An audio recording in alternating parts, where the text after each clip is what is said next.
Oke, Assalamualaikum warahmatullahi wabarakatuh dan selamat siang.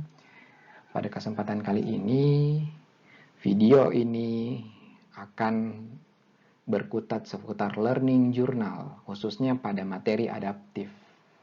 Nah, adaptif ini merupakan salah satu core value dari berakhlak. Dia yang kedua, pertama kemarin kan akuntabel ya. Oke, supaya tidak berlama-lama lagi dan tidak banyak basa-basi, mari kita bahas seputar adaptif ini. Nah, mengapa adaptif? Pertama, karena ada perubahan lingkungan strategi. Karena adanya perubahan, maka kita beradaptasi terhadap perubahan tersebut. Itu alasan pertama. Alasan kedua, nah, karena adanya kompetisi kinerja di sektor publik, maka kita beradaptasi terhadap kompetisi tersebut agar kita bisa bersaing. Karena kalau kita tidak beradaptasi, tidak menyesuaikan, maka kita tidak. Jangankan bersaing, masuk dalam persaingan saja bisa jadi tidak ya. Nah, alasan ketiga, dari perspektif atau dari segi kreativitas barang dan jasa, aset tak berwujud dan kreativitas online Indonesia yang kita bisa lihat di yang abu-abu ini ya, yang saya tandai ini merah abu-abu, dibandingkan dengan Malaysia dan Thailand, negara tetangga, Indonesia ini masih tergolong kurang ya. Dalam segi kreativitas online mungkin tidak begitu nampak lah. Tapi dari segi lain, misal aset tak berwujud, apalagi kreativitas barang dan jasa ini lumayan jomplang perbedaannya. Makanya perlu adanya adaptif. Nah, kita beradaptasi karena adanya persaingan. Persaingan itu bisa dari bidang olahraga, mungkin kita melihat bagaimana kompetisi-kompetisi olahraga, bagaimana atlet-atlet di luar, sistemnya, pengurusannya, tidak apa-apa. Tidak apa-apa kita lihat, kemudian kita adaptasi, tiru, kemudian modifikasi, menyesuaikan dengan keadaan di Indonesia. Begitu pula teknologi. Tidak karena teknologi tersebut dicetuskan oleh negara lain atau orang luar Indonesia, terus berujung pada kita menolak teknologi tersebut. Tidak, kita tetap bisa memakainya. Kalau bisa mungkin dari teknologi tersebut kita mengembangkan teknologi yang lebih advance lagi, yang lebih canggih lagi. Yang ketiga, ekonomi. Ya, ini sudah jelas ya. Persaingan ekonomi di dunia, maka kita perlu adanya adaptasi. Karena kalau tidak, bisa-bisa ekonomi kita tertinggal. Keempat, yaitu pendidikan. Ini biasanya berkaitan dengan kurikulum atau sistem pendidikan di suatu negara. Seperti kalau saya acungi jempol ya, sistem pendidikannya itu, ya dua diantaranya Singapura dan Finlandia. Nah, kita bisa melihat bagaimana sih di sana kurikulumnya, sistem pendidikannya, kemudian setelah kita lihat, kita sesuaikanlah dengan kondisi yang ada di dalam negeri, bagaimana kondisi siswa, prasarana, kurikulum, dan lain-lain. Nah, kemudian ada namanya pemberantasan korupsi dan inovasi. Nah, saya kira ini termasuk persaingan-persaingan. Jadi karena ada persaingan, maka kita beradaptasi untuk bersaing. Nah, perkembangan teknologi. Nah, di sini saya kira beberapa istilah diantaranya sudah penonton sering dengar ya, seperti artificial intelligence, kecerdasan artifisial ya, big data and analytics, sosial media apalagi. Ini kita bersentuhan sehari-hari. Ada namanya cyber security juga, keamanan digital, keamanan cyber. Kemudian ada the digitization of government service. Nah, bagaimana kemudian layanan pemerintah itu diusahakan dalam bentuk digital semua. Nah, banyak orang mungkin bilang bahwa birokrasi atau administrasi di Indonesia itu sangat beribet-ribet. Nah, tapi menurut saya tidak seribet dulu. Sekarang pemerintah sudah sangat berupaya, sudah sangat bekerja keras agar bagaimana pelayanan itu makin dipermudah. Saya ambil contoh kecil saja yang baru-baru ini terjadi. Ya, tidak terlalu terbaru juga. Itu terkait materai dalam bentuk elektronik. Nah, kita sudah tidak perlu lagi pergi beli, terus pergi dijilat atau dikasih lem terus ditempel baru tanda tangani. Tidak perlu begitu. Sekarang sudah ada yang namanya materai elektronik. Begitu pula tanda tangan.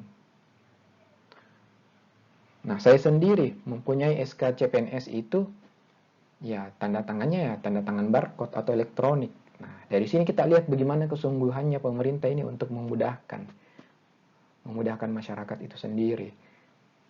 Nah, hal lain yang menjadi contoh besar dalam pengurusan SIM. Jadi SIM yang saya urus, jadi saya menceritakan termasuk kakak ipar saya, SIM yang saya urus mulai dari awal sampai akhir itu tidak ada offline, semua online. Bahkan dalam mengambil SIM-nya itu kita tidak mengambil, kita dikirimkan. Kita tinggal bayar ongkos kirim terus dikirimkan langsung di rumah. Di situ tertera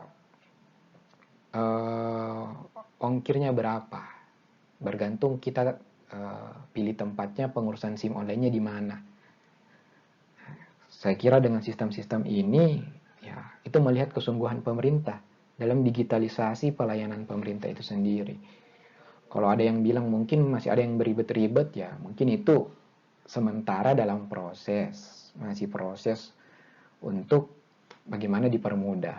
Nah, yang paling penting kita percaya dan mendukung pemerintah. Dan kalau ada kekeliruan, tidak apa-apa kita masukkan kritikan dan saran. Oke, jadi itu terkait perkembangan teknologi. Nah, kemudian ada yang namanya government dan governance. Nah, saya kira Indonesia ini sudah berada atau sudah maksimal terkait governance ini dan mulai meninggalkan yang namanya government ini. Yang pertama, institusi publik sebagai aktor. Nah, kalau sekarang banyak aktor dalam proses dan implementasinya. Jadi negara melibatkan banyak aktor agar apa yang diperoleh itu hasil pemikiran atau hasil ide dari banyak pihak, jadi maksimal. Kemudian fungsinya melaksanakan keputusan bersifat otoritatif. Ini tuh sudah ditinggalkan. Sekarang Indonesia itu sudah berdasarkan konsensus, konsultasi dan kolaborasi dengan banyak aktor. Ada kolaborasi lagi ini dibahas. Konsensus, konsultasi. Jadi tidak semena-mena. Kalau kita lihat di kehidupan sehari-hari ya, Indonesia ini sudah sangat sesuai dengan governance ini terkait fungsinya. Bersifat formal dan hierarkis. Nah, ini juga sudah ditinggalkan ya. Sekarang itu sudah non-formal, networking, dan interdependensi fungsional. Untuk model interaksinya, nah di sini non-voluntary, dominasi, dan tertutup. Indonesia sudah tidak seperti ini. Indonesia itu sudah terbuka, sudah voluntary action, aksi sukarela, karena kecintaan kita kepada negara Republik Indonesia ini, rasa nasionalisme dan patriotisme kita, sehingga kita sukarela untuk turut dalam kemajuan bangsa dan negara. Nah, sentralistik atau terpusat pada kekuasaan negara ini juga sudah tidak. Nah, kalau menurut saya dengan adanya pemerintah daerah, gubernur, wali kota, bupati, itu sudah menunjukkan desentralistik ini. Kemudian dengan adanya pemindahan ibu kota pemerintahan, jadi pusat bisnis tetap di Jakarta, namun pemindahan ibu kota pemerintahan ini saya rasa menjadi salah satu upaya pemerintah ya supaya tidak terpusat di situ-situ saja. Nah, jadi saya kira pemerintah ini sudah sangat mengusahakan governance ini. Kalau kita lihat-lihat. Nah, selanjutnya apa sih itu adaptif? Nah, pertama itu terkait adaptasi tadi dulu. Jadi adaptasi itu merupakan suatu proses yang menempatkan manusia yang berupaya mencapai tujuan atau kebutuhan untuk menghadapi lingkungan dan kondisi sosial yang berubah-ubah agar tetap bertahan. Keyword atau kata kuncinya agar tetap bertahan, berubah-ubah. Nah, jadi karena ada perubahan, maka untuk bertahan perlu namanya adaptasi. Nah, jadi kita kembali terkait pentingnya adaptasi tadi. Nah, adaptif ini bisa dimaknai dengan berbagai macam, tapi keenam ini saya kira saling berkaitan satu sama lain. Nah, adaptasi bisa berupa proses mengatasi halangan-halangan dari lingkungan. Sebagai contoh pandemi ini, karena kita dihalangi oleh adanya pandemi, adanya virus ini, perlu adanya jaga jarak. Jadi jaga jarak ini yang menghalangi kita untuk bertemu langsung dengan siswa atau mahasiswa. Makanya kita beradaptasi dengan cara melakukan perubahan metode belajar. Jadi semuanya daring. Kita pakai project based learning atau model dan metode lain yang mendukung pembelajaran online ini. Nah, selanjutnya ada penyesuaian terhadap norma, proses perubahan untuk menyesuaikan dengan situasi. Nah, ini sangat berkaitan dengan tadi ya, dengan situasi pandemi contohnya.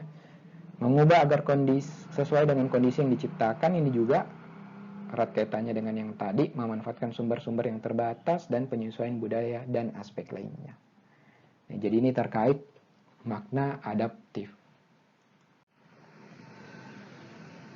Nah, adaptif sebagai nilai dan budaya ASN. Jadi Learning Organization by Peter Senge. Jadi pertama, pegawai itu harus mengasah pengetahuan ke tingkat mahir. Jadi ya bagaimana pegawai bisa maksimal kalau dia sendiri tidak mahir. Jadi harus mencapai personal mastery di sini. Personal mastery-nya harus diperoleh. Kemudian, pegawai harus terus berkomunikasi hingga memiliki persepsi yang sama atau gelombang yang sama terhadap suatu visi atau cita-cita bersama. Nah, memang dengan adanya ide atau perbedaan opini itu tidak apa-apa, tapi perlu adanya persamaan persepsi agar dalam mencapai visi atau cita-cita bersama itu hambatannya diminimalisir. Ketiga, pegawai memiliki mental model yang mencerminkan realitas yang organisasi ingin wujudkan. Jadi, apa yang ingin diwujudkan organisasi itu dicerminkan oleh mental model pegawai. Nah, pegawai perlu selalu sinergis dalam mencapai visi. Nah, ini berhubungan dengan yang tadi. Yang terakhir yaitu pegawai harus selalu berpikir sistemik, tidak kacamata kuda atau bermental silo. Jadi saya jelaskan secara ringkas terkait bermental silo ini. Kalau kita ambil contoh, ada dua divisi dalam suatu perusahaan atau dua divisi dalam kampus. Nah, divisi ini saling berkaitan sebenarnya.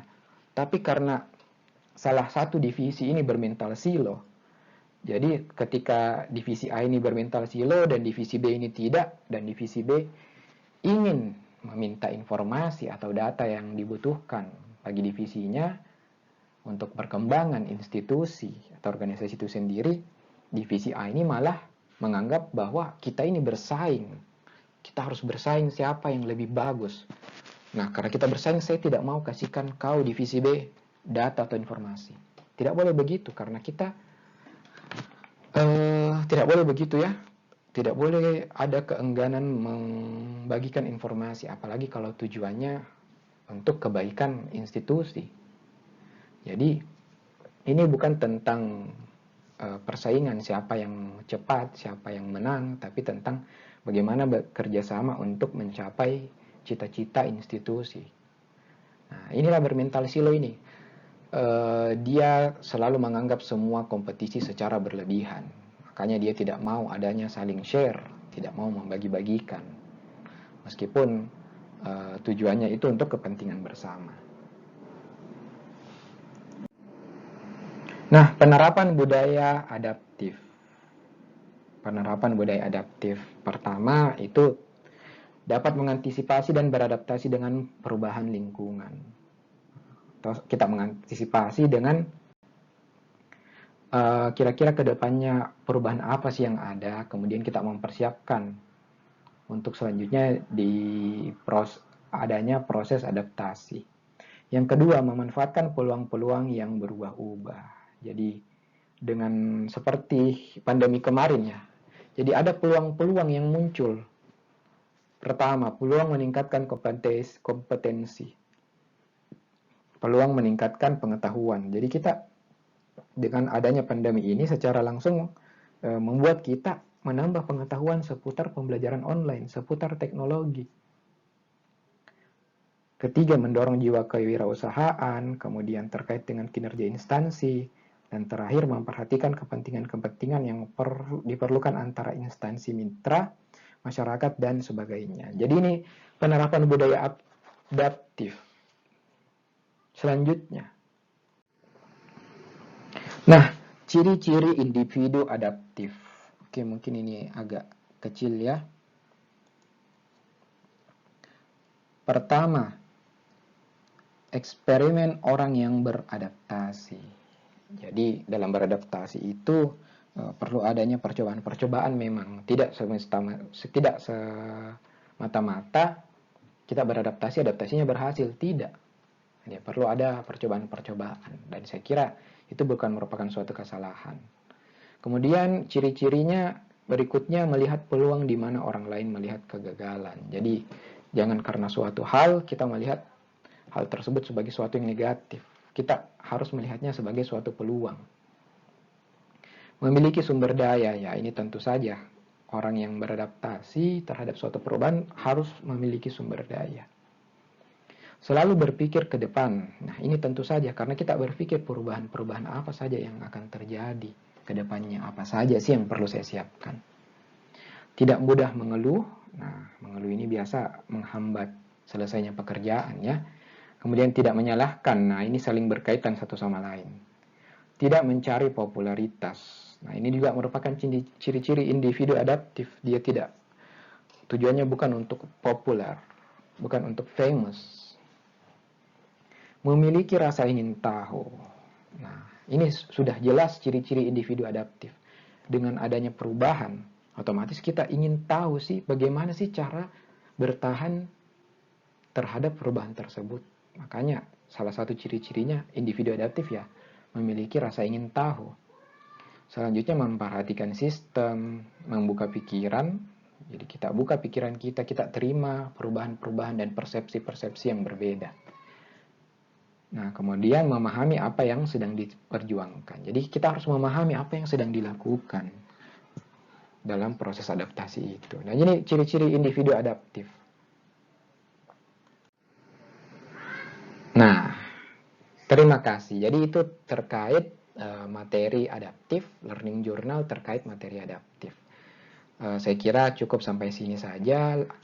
Saya ucapkan mohon maaf sebelumnya jika ada kesalahan. Saya ucapkan juga terima kasih telah menonton podcast atau learning journal terkait materi adaptif ini. Saya undur diri, sampai jumpa di pertemuan berikutnya. Assalamualaikum warahmatullahi wabarakatuh.